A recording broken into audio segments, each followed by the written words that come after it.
I am reading a full story every day in December. My girlfriend wants a baby, but I don't. We move in together in 2 weeks. You might wanna start unpacking those boxes. Let's see though. Let's be optimistic. This story came, this is very recent times. The story starts on September 23rd, 2025, 2 days before my birthday.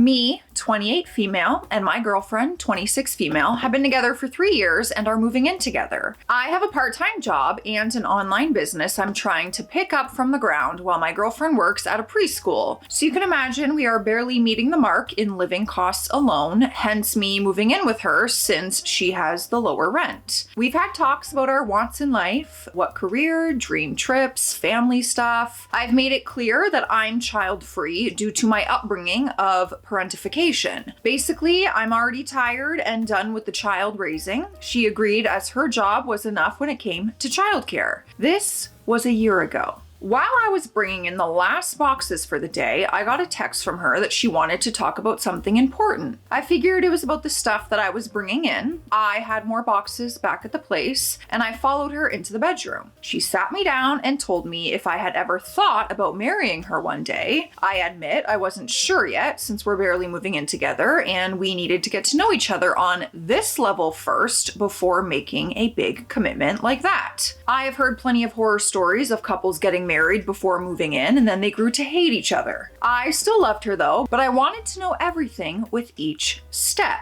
I'm curious if you moved in with your partner before getting married or if you got married first before moving in. I'm curious what everyone's take is on that. She understood and brought up the reason why she was asking this. She wants to have kids after all. I was surprised to hear this. The preschool she works at is closer to my current place, so she would swing by to decompress from it. She would tell me how exhausted and stressed she was from the kids, and she wouldn't even nap for hours before either staying the night or leaving back to her place after dinner. So I was very confused and I asked what changed her mind. She tells me whenever she helps the kids with their projects or they give her drawings or bracelets, it makes her really happy. She even feels jealous towards those same kids giving their bigger projects to their parents, and she wanted that too. She would picture us picking up our kids from school and it would make her excited for the future. After hearing this, I had to remind her that that's not possible since I'm child-free, and she says, "Still? Don't you feel like we could be doing more with our lives though? Wouldn't it be nice to have a mini me or a mini you running around?" No offense to parents and guardians here, but the idea of that made me cringe. I dealt with enough of my own siblings growing up, and all I remember is being exhausted, stressed, and too young to be taking care of 4 younger kids while I was barely getting out of elementary school. We got into a bit of an argument with her saying that I was keeping her away from motherhood while I told her we made it clear with each other that we wanted to be child-free. So springing this on me all of a sudden as I'm moving in feels like a lot. We were going in circles with neither of us budging until she threw in the towel, telling me to sleep on the couch. Admittedly, this made me mad and I left the apartment entirely to sleep back at my place. I have 2 weeks left to move out, but I was so mad, I was considering if I would cancel the move out with my landlord. I know just the thought alone is petty of me, but if having kids is what she wants and I don't, then it was becoming obvious that we were no longer going to be a good fit for each other. Either outcome, one of us would possibly grow to hate the other. I love her like crazy. I even admit the idea of marrying her did cross my mind many times, but I'm trying to stay reasonable here with what we both want. She wants me and a family with kids, but I just want her and maybe a pet. Right now, I'm just sitting here on the mattress on the floor, and we're gonna need to talk about this, especially with a third of my stuff now sitting at her place. What can I do about all this? Edit, I feel like I need to clarify this. We are both mid-20 females, so it's not possible for me to get her pregnant, although I do appreciate the concern and warnings about the intimacy regardless. Oh, this is so tricky because that is something in life that you have to be on the same page about. It's a big one. And your mind and heart can change on that topic at any moment. And it's happened to me. I grew up always wanting to be a mom. And I used to be a preschool and daycare teacher for many years. I worked in the infant room, toddler room, school age. I did it all for a very long time. I wanted to be a mom for a long time. In my early 20s especially. And then once I started getting into my later 20s, I just had a change of heart and no part of me wanted to become a mom anymore. And that's where I'm still at, and I'm 33 and my partner is in the same boat. And I'll never say never on anything because I feel like your heart and your mind change all the time. But it's such a weird thing how you can go from the opposite spectrum of that. Anyway, and I really can't pinpoint when it changed for me. It just did. We do have an update, and it came the very next day, September 24th. Since we are both women, if we did have kids, it would have to be through a sperm donor or adoption. As ideal as it would be to move back in with my parents during this time, they're unfortunately the type who believe my life is not fulfilled being child-free. We even had a fight over this with them begging for grandchildren since I'm the oldest, not taking into account the parentifying they put me through being the biggest reason that I don't want kids. They even said me helping with my siblings could count as training to be a parent. Honestly, that just made me more upset. I know people change their minds and are sometimes happier for it, but others that did so are more miserable for it, and I know that I'll be the second type. Don't get me wrong, I love my siblings and I would do anything for them, but it doesn't take away that I spent what should have been my own childhood building up theirs. I've done my share of parenting already, too much of it, and I refuse to go back. As for my girlfriend, my now ex, ooh, spoiler alert, okay.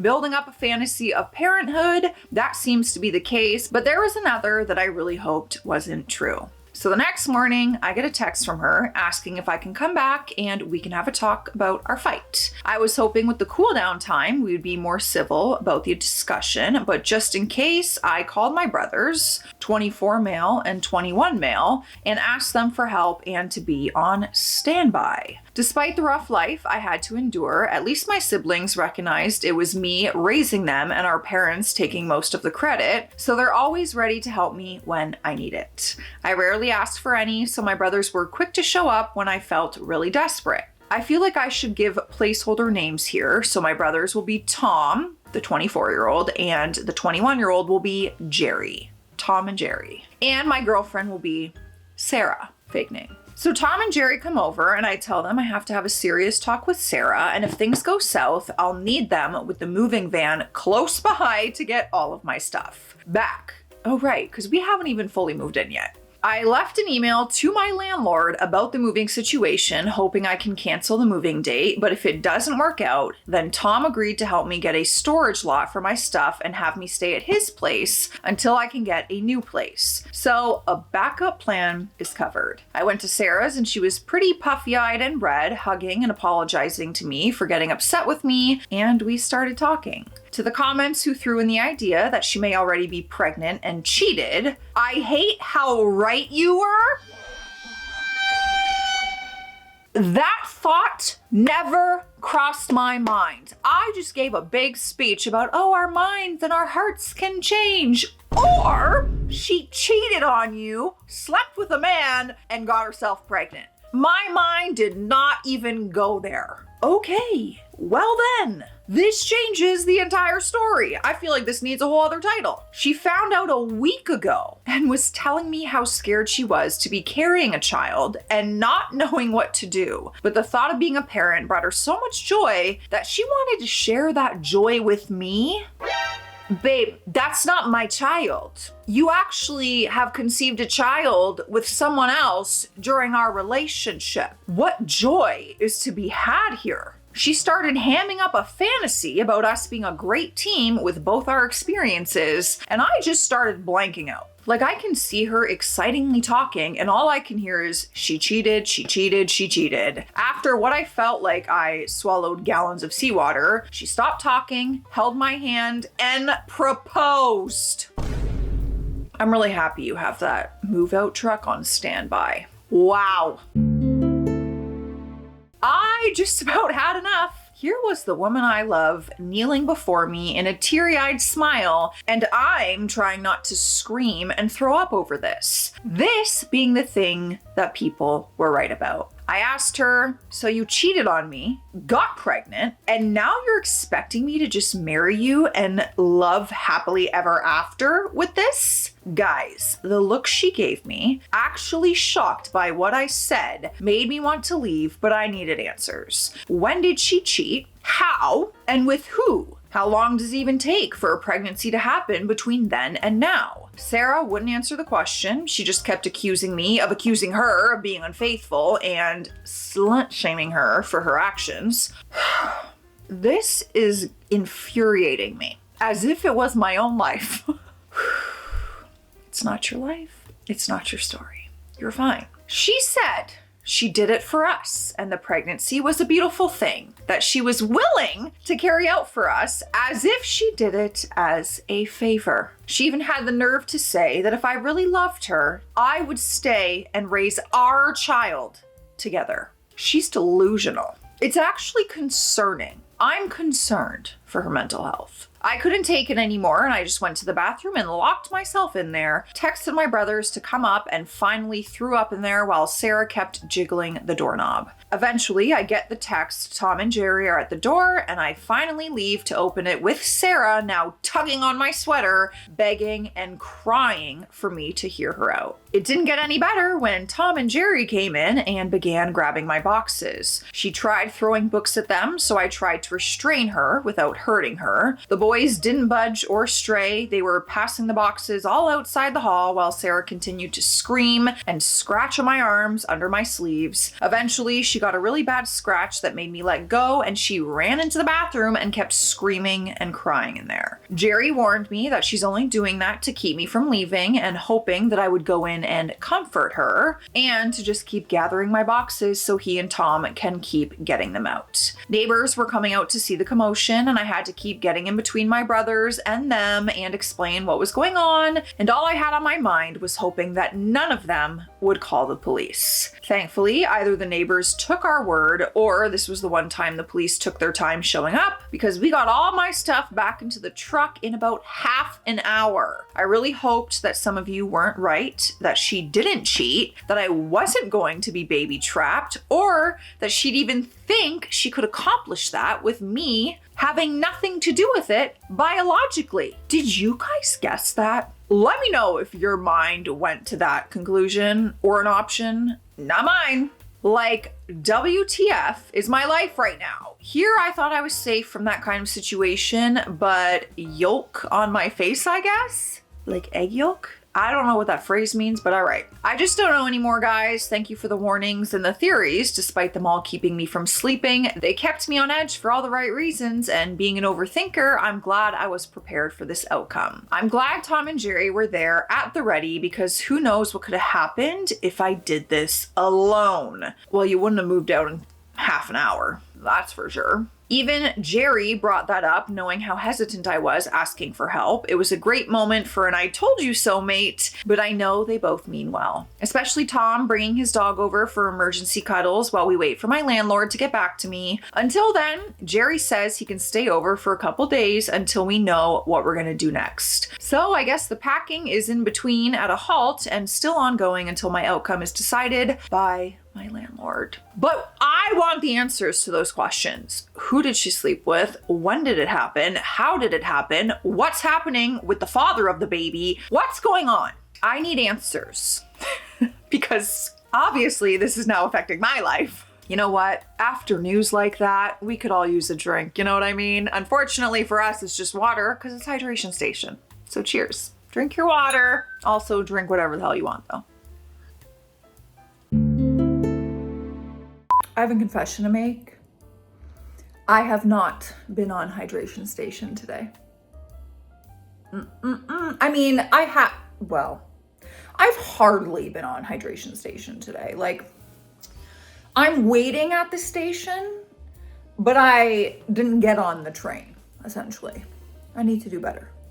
The next update came October 3rd, 9 days later. So for starters, my landlord got back to me and canceled the move out so I can remain in my current apartment. Jerry has been really attentive, and honestly, sometimes it did feel a little weird while he stayed over this whole time. For one thing, he piles a bunch of my plushies on me when I would fall asleep. You really don't realize how much you have until it's piled all over you. I would cry a lot just laying there on the mattress with no energy to build the bed frame back, and many times he came by to just hold me while I sobbed. I mean, here is the same kid I had to hold while he cried over his first breakup, and here he is having the nerve to grow 2 feet taller than me and turning the tables. He really is just the sweetest. I feel bad for depending on him so much, even getting nervous whenever we had to go back to work in case Sarah attempted to show up. So every day I came back to the apartment, it felt like I could breathe easily again. Tom wasn't a fan of how shut in we were being like caged animals, constantly cursing Sarah under his breath whenever he had the chance to visit. During all of this, they kept a watchful eye on her social media. She blocked them both, but not an account that Jerry had for just digital art.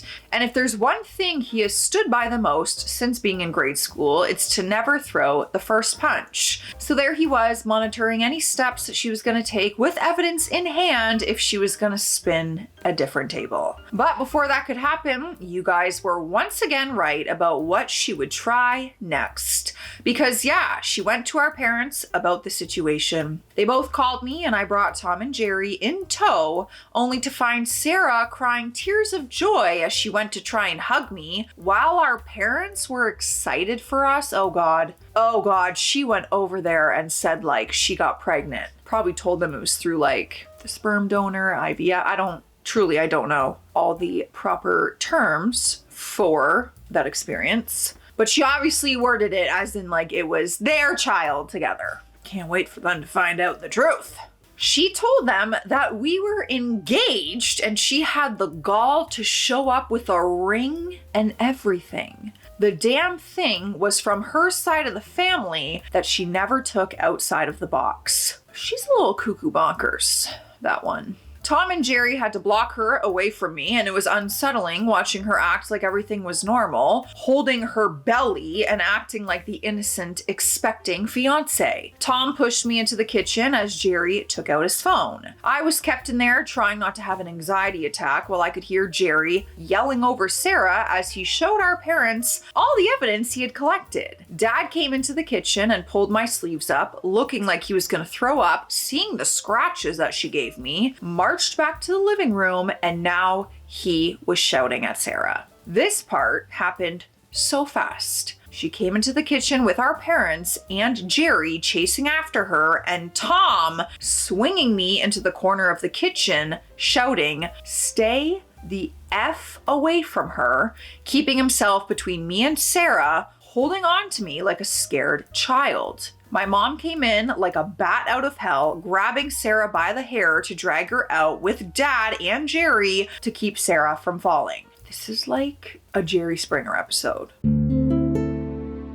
Sarah kept screaming for me to help her until I heard the door slam. Sarah banged and screamed at the door for a good while before he heard her car speeding off in the driveway. After she was gone, our mother tried to scold me for getting involved with her, but Jerry and Dad already had enough and yelled at her to shut up, so she just left to her room pouting like a child.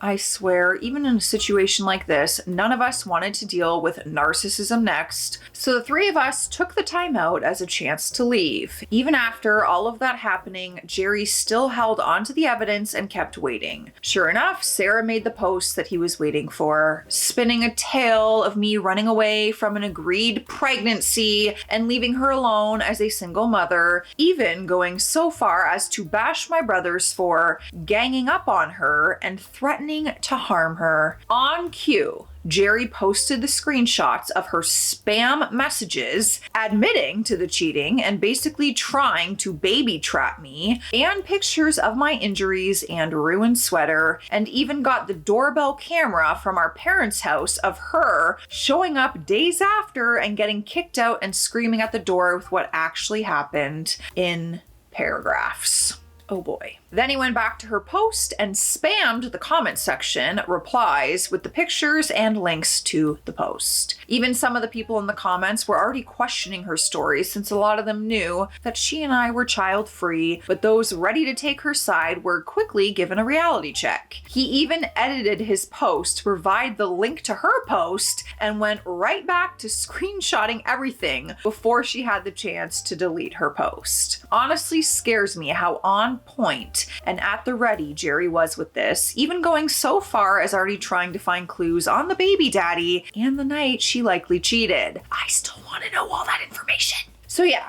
everything's been hell the past few weeks, but Jerry's being a total social media sleuth in between helping me unpack along with Tom. Tom's been talking to a lawyer friend of his in case we gotta go the legal route. Jerry's now getting office supplies and organizing a folder like his next scrapbook project. But until we decide to do that, we are keeping an eye out, especially our mother. She and dad may not have been reliable growing up, but if it's a physical defense or getting the gossip train going, she is our best bet to see if she further sinks Sarah's ship to keep her from doing any more harm. Now, unfortunately for her, the story does not end there, but it is fortunate for us because I'm nosy and I want to know all the details. I wonder if we're going to get the baby daddy details. Why am I waiting? Just read the story and we'll find out. The next update came November 3rd, 2025, 1 month later. I've been in a dark place for the most part. It feels weird. I'm still doing my job and household work relatively okay, but it feels like I'm looking through a clouded window while my body does the work. I knew it was getting really bad when Jerry stood in front of me and I had to process that he was still there, and I just felt so terrible that he had to see me this way. I could see him talking, but he sounded so mudded until I fully came back to register him. We had a talk and he suggested that he could move in with me if it'll make me more comfortable knowing that he is not temporary. I felt bad thinking he was going to be stuck taking care of me through this, but he says he doesn't mind and he just wants to make sure that I'm okay. Either way, I'm going to try extra hard to mentally be present and get some therapy because clearly how I'm processing everything isn't going so great. So, on to what happened with Sarah. As I've mentioned somewhere in the comments or my last post, her parents got involved when I received a call from her mother. I was still in a dark place, so I just left it ringing until she sent a text instead, wanting to meet up to discuss the situation. Originally, I didn't want to, but Tom made it a point that I'll need to shut things down on that end too, to keep them from potentially bothering me in Sarah's stead, especially if they buy her story. Stead? Sarah's stead? Steed? Y'all get it. Jerry hasn't had much luck finding the father. Not a lot of Sarah's friends are much help despite being there the night that she cheated, apparently. He figured out that part by one of them admitting she was flirting with some guy that none of them knew, and she claimed to have gotten an Uber ride home earlier than them on a night out. All right, we got a little info. They sent him screenshots of texts with her confirming she got home safe, but not much else to figure out who the guy was. So it's a bit of a dead end, and I told him just give up since it's out of our hands now. As for the actual meeting with her parents, that got really ugly. I know during the situations it's best to meet in a public place, but with how the last interaction went, I was afraid if we met at a park or a restaurant, all it would take is one phone camera and an outburst and we would be all over social media. That's probably true. The second anyone sees people arguing or something in public, it's probably on TikTok. Tom found a restaurant with one of those closed off rooms for dining parties, so we settled for that to meet with her parents to clear the air. They originally were trying to get me to come alone, but I argued I wouldn't come at all if I didn't have Tom or Jerry with me. So at the restaurant, it was really awkward with all of us ordering. I felt especially bad for the waiter. That would be so awkward. You, your ex's parents, and your brothers. The poor guy probably sensed what was happening as soon as he walked in. Oh my gosh, you guys, it was so bad. Sarah was there?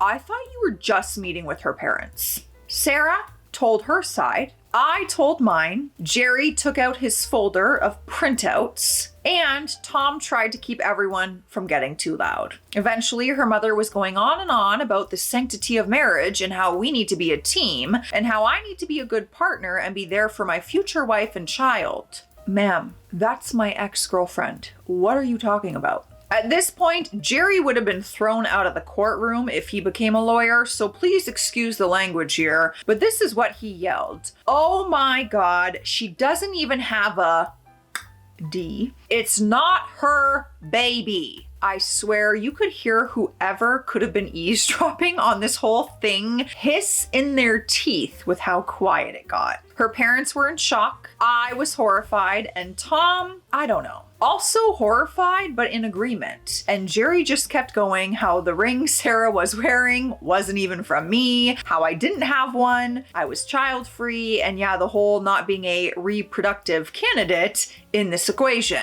After that all was off his chest, Jerry gathered his folder and stood behind Tom as if he was putting himself in a timeout or was exhausted, I don't know. Probably both. Neither I, Sarah, or her parents knew what else to add from there. Sarah kept trying to grab either of their hands to get them to look at her, but they just wouldn't. Eventually, they apologized and got up to leave. Sarah then started to argue again, but they were both quick to tell her to shut up and get in the car with them, or she was completely on her own. Sarah looked at me with those eyes that I always fell apart for and left with her head down and her parents following. That was 2 weeks ago, and now she's back home with them in another city. Even with the distance, Jerry and I got the okay for a doorbell camera, and I had it set up already. I'm still waiting for an opening with a therapist, but in the meantime, I'm still trying to get out of my funk and focusing on moving in with Jerry. No, on moving Jerry in. The landlord was okay with it, considering the situation. I honestly feel so bad doubting him for having my back on all this, but he's been pretty lenient with me, and I really appreciate him for that. He even had my locks changed with no extra charge and gave us those screw-on window locks. A lot of landlords would not be this accommodating. Jerry is settling in with his stuff, and Tom got a weekend off from his job to help move things and stay over on the now acquired new beanbag chair from Jerry's old apartment. Sarah has not tried to contact me ever since she left, but some old friends have. Those of them who took her side, despite all the evidence, are no longer my friends and have been blocked after collecting those screenshots, while the ones who saw the situation for what it was remain supportive of me and cut the ones buying Sarah's crazy off for good. It still feels weird calling her that. Crazy. She was someone I loved, and I was excited to see if we could live together well enough to keep moving forward in our relationship, and now I don't even recognize her anymore. I don't know if she'll keep working in schools. All I know is, of course, she left the school she worked at, and that her parents are trying to find the father of the baby. But despite everything she put me through, I really hope she does get the help she needs. I don't like that she was selfish, cheated, and tried to baby trap me. I see that. But before all of it, I still loved her, and whatever she decides with this pregnancy, I hope she gets that help before moving on to her next step. Well, I don't think anything could have prepared me for that. The title of this video was truly just not even part of, like, I was just being like, oh my gosh, maybe we should consider moving in together. Maybe we should consider getting a restraining order. Let me know your thoughts and feelings on this, because I was losing my mind a little bit. Stay classy out there. Stay sassy. I'll see you tomorrow with a brand new story.